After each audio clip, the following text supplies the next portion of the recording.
particular slide, I just wanted to make it official. Today we are defining horizontal translations for y equals the sine of x and y equals the cosine of x. So we're going to slide our curves around a little bit. And the part of the lesson that I wanted to start off with was just what letter are we talking about here? Well, at the beginning of class today, we reviewed what A did to the graph. A was an amplitude change. It vertically stretched your graph. B was a change in the actual length of the curve. B was a change in the period. So that resulted in a horizontal stretch or shrink. Now we slide our graphs around. So we start with the letter C for today's lesson.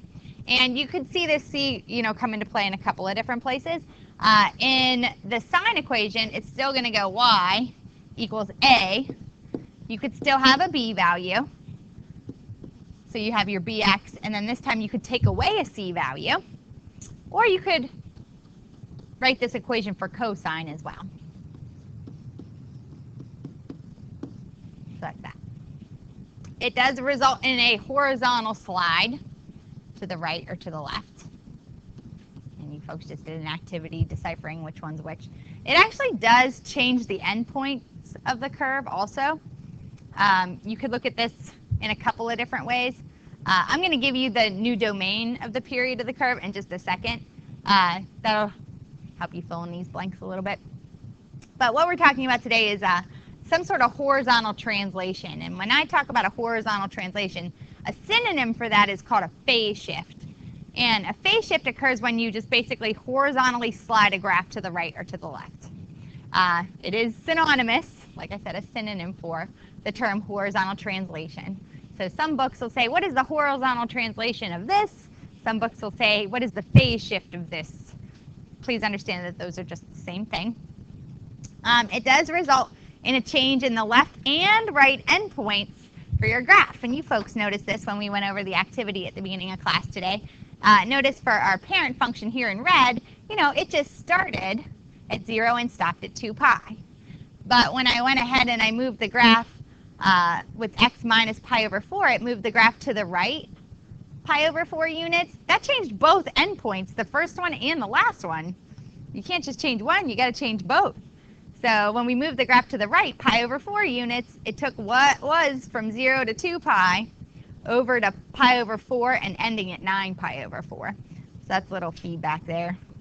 And then again, when you guys did the x plus pi over 4, you essentially moved your graph to the left pi over 4 units. That made you change both endpoints. Long story short, here's what I'm trying to say. If you want to find your new endpoints for your curve, all you're going to do is you're going to find a left endpoint by setting bx minus c equal to 0. In other words, you take your parentheses, set it equal to 0. That'll give you your left endpoint. And then if you take your parentheses bx minus c and set it equal to 2 pi, that'll give you your right endpoint. Which is nice because you always have to find 5 key points. If you just do bx minus c equals 0 and bx minus c equals 2 pi, you've already found your first and last x value, so that's kind of nice. If you solve each of these equations for x, what you end up getting is a left endpoint, always that's just your c divided by your b value.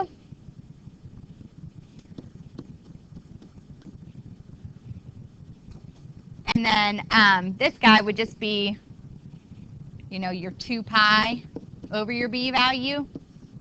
Take that period and add that on to c over b. And that would be if you solve this equation down here for x. So if 2 pi over b is the length of a curve in general, add it onto your left endpoint, and that'll give you your right endpoint. So tonight, you're not going to graph. Again, you saw you have bookwork tonight when we went over the assignment sheet a little bit. Again, I just want you to find certain parts for me. So once again, what you're going to find for me is the period of the curve.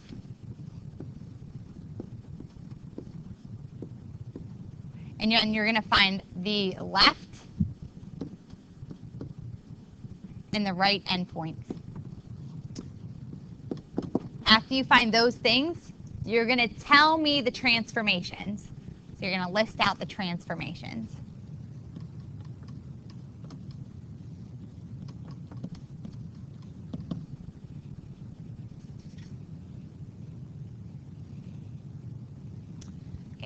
start by finding the period. There's a formula. You were all very good at finding the period last week when you took a quiz.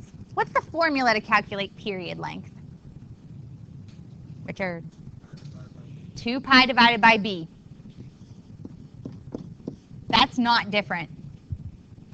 Finding the actual length of the curve is still found by, doing that formula. So figure out how long your curve is. You could still do 2 pi divided by b. Well, in this case, b is still the coefficient of x. There's just a 1 in front of the x. So you could take 2 pi and divide it by 1. This curve is 2 pi units long. Okay, to find the left and the right endpoints. To find the left endpoint, we said it earlier, you're just going to take what's in the parentheses, right here. Just take what's in the parentheses, set it equal to 0. When you want to find the right endpoint, you take what's in the parentheses and set it equal to 2 pi. Okay, so that's what we're going to go ahead and do. You're going to practice with just that part tonight. So for this problem, we're going to take what's in the parentheses. Oops. You're going to take what's in the parentheses there, x minus pi over 3, and you're going to set it equal to 0. And then you're going to take what's in those parentheses right there, x minus pi over 3, and you have to set it equal to 2 pi. So just for tonight, I want you to practice finding the first and the last endpoint, the left and the right endpoint. Then you're going to add pi over 3 onto both sides. When I go for the left endpoint, that's pretty easy. So this graph starts at pi over 3. And then I have to add pi over 3 onto 2 pi.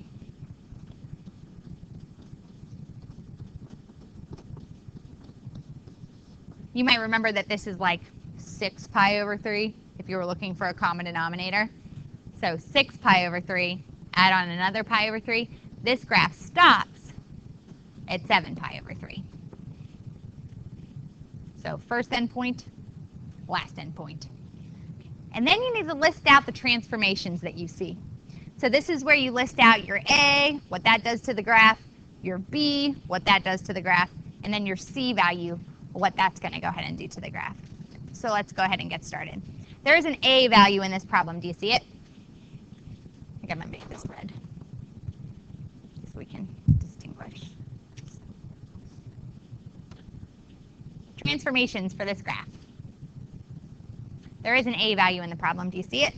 Go ahead, Adam. Yeah, A is a half. So what does that do to this curve? Do you remember? From your quiz last week? If there was an A value of a half, what does it do, Richard? Yeah, it's a vertical shrink. Very good.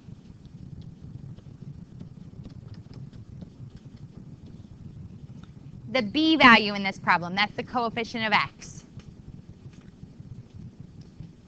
Would you say, Joey? You're right. Yeah, there was no horizontal stretch or shrink. The B value in this problem is 1, so there's no horizontal stretch or shrink.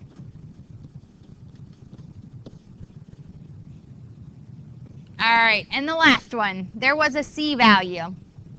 I subtracted pi over 3 in the parentheses. This is real simple. You're just going to say right or left. So did this graph move to the right or to the left?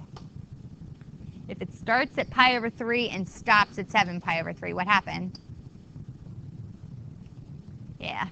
So the C value in this case moved to the right, made this graph move to the right, pi over 3 units. So you see there's now 3 transformations you have to talk to me about. All right, let's do it again. So we're now looking at the equation y equals -3, this time around times the cosine of 2 pi x plus 4 pi. So we can go ahead and calculate the period of our curve, the left endpoint, the right endpoint, and the transformation. So let's go ahead and get started. The period of our curve. How long the curve is. We're going to go ahead and take 2 pi and divide it by our B value. B in this problem is the coefficient of x. It's actually 2 pi. This curve is 1 unit long.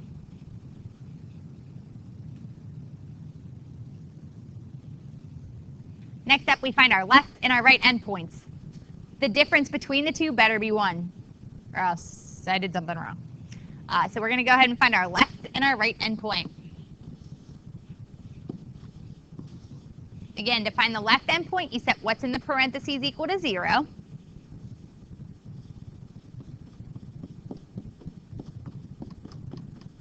And then to find the right endpoint, you just set what's in the parentheses equal to 2 pi. And then we're going to go ahead and solve for x. So I would subtract 4 pi from both sides.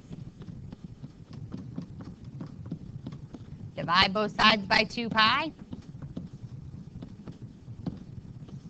X in this problem for the left endpoint is going to start at -2 because the pi's go away. So nice. The right endpoint better be at -1 or else I calculated my period incorrectly. There needs to be a difference of 1 between the left and the right endpoint. Let's see if it works out. So I would subtract 4x from both sides.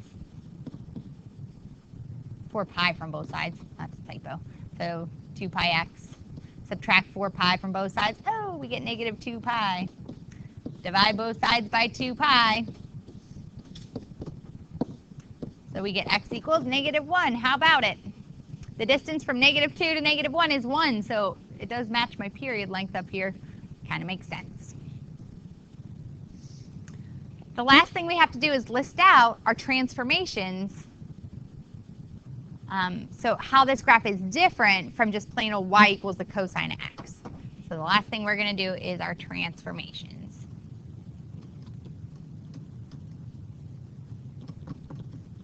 And I just list these in alphabetical order. So for instance, I see an a value. Do you see it? A in this problem is -3. Then I'm going to go ahead and list out a b value. Oh wait, forgot to say how a equals -3 transforms the graph. So the a value is -3. That actually changes our graph in 2 ways. Do you know?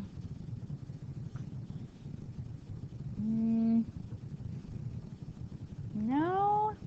What do you think, Adam? It's a vertical stretch and a reflection. Remember, you look at the absolute value of the number. If the absolute value of the number is bigger than 1, this is actually a vertical stretch. So it's taller from top to bottom than the regular graph.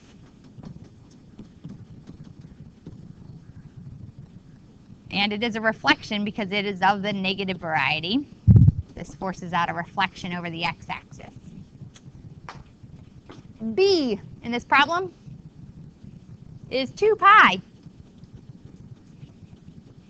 So is that a horizontal stretch or a horizontal shrink? Oh, I heard it. It is a shrink, yeah.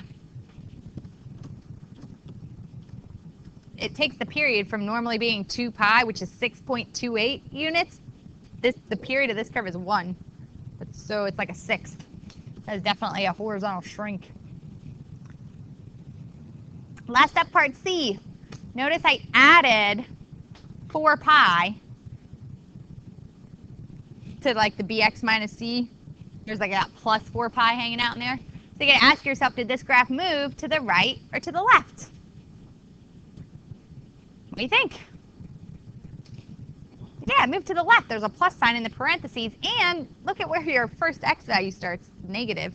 So this c value of -4 pi actually just moved the graph to the left. It actually moved it to the left -2 units, all in all. You just have to tell me left, right.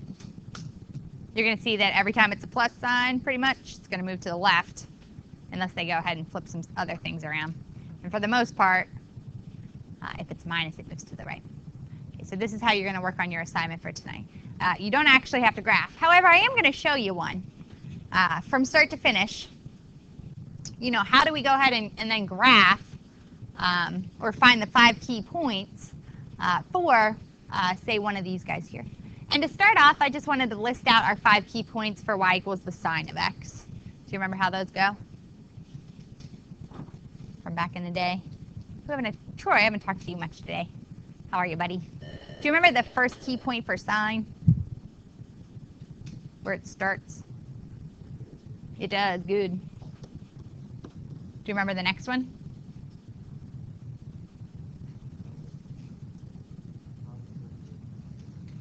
It goes up to that first, where the first quadrant stops. Yep.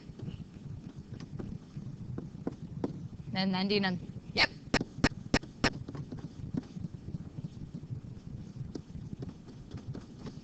One more. Nice. So now we're asked to find the 5 key points for y equals 1/2 times the sine of x minus pi over 3. And I did skip a slide. You guys have it in front of you. This slide here lists out the steps, and this is also in your notes, that we're going to go through to graph our translated and transformed functions. So in step 1, I have to find the amplitude value and tell me how this changes the graph. So to start, I notice that there is an a value in the problem. A is 1/2. Because a is 1/2, this is a vertical shrink. But we don't really deal with the a value until the very end of the problem, where we take our original y values and just multiply them by that a. But that is step 1. Step 2, we're going to calculate how long this curve should be. So that curve, the length of this curve is found, the period of this curve is found, still by taking your 2 pi and dividing it by your b value. Well, in this case, there's no number in front of my x, so I'm just going to do this as 2 pi over 1, which is 2 pi. So the horizontal transformation of this graph, there is no stretching or shrinking of the period. It's still going to be 6.28 or 2 pi units long. Okay, next up, we go ahead and we find our left and our right endpoints. Keep in mind, what we're trying to find here is still our 5 key points for our curve.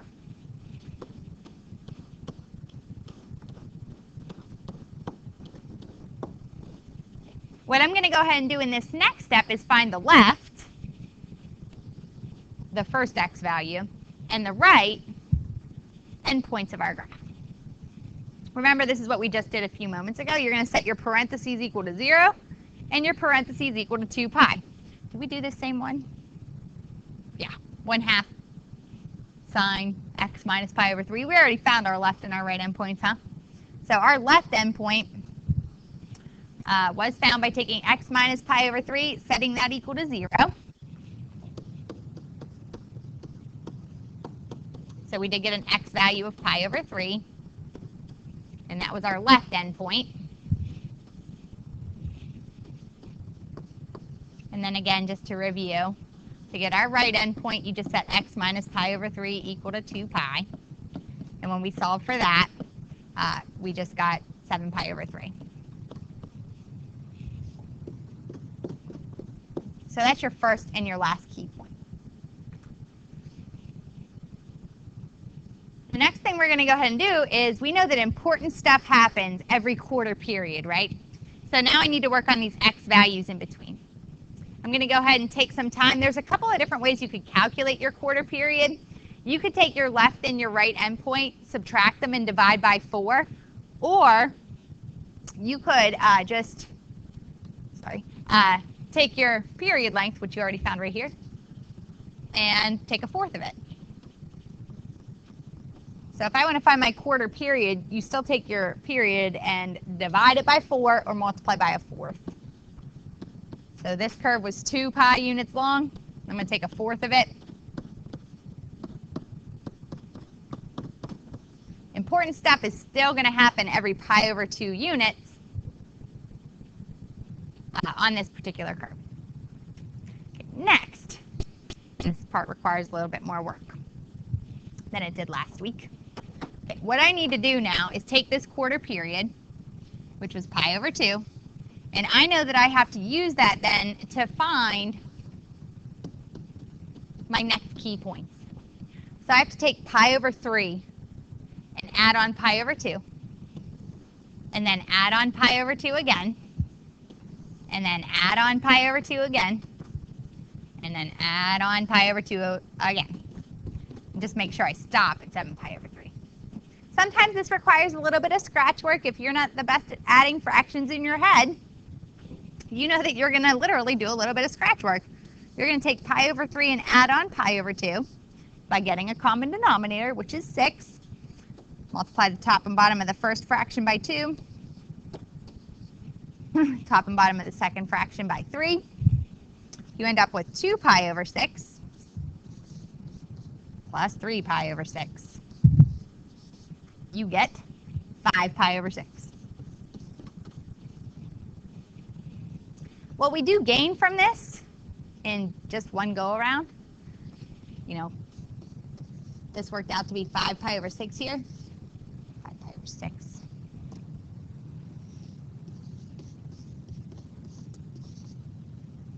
What we do get out of this is this idea that pi over 2 is actually the same as 3 pi over 6. So if it bothers you, you could just keep adding on 3 pi over 6 so that you have your common denominator. So 5 pi over 6 plus 3 pi over 6, because that's the same as pi over 2, is 8 pi over 6, or 4 pi over 3. And then 8 pi over 6 plus 3 pi over 6 is 11 pi over 6. And then plus 3 more pi over 6s is 14 pi over 6, which is actually 7 pi over 3. So I know I did it correctly. So sometimes you have to do a little scratch work to get the fractions, but usually if you just do the scratch work for the first one and use that number, it can make it a little bit quicker for you. Okay, there are questions about how you get your x values. That's you guys. We'll finish this up tomorrow, and then you'll have a little bit of time in class to practice. You do have book work tonight, and you're just going to do the parts that we did on the previous slide.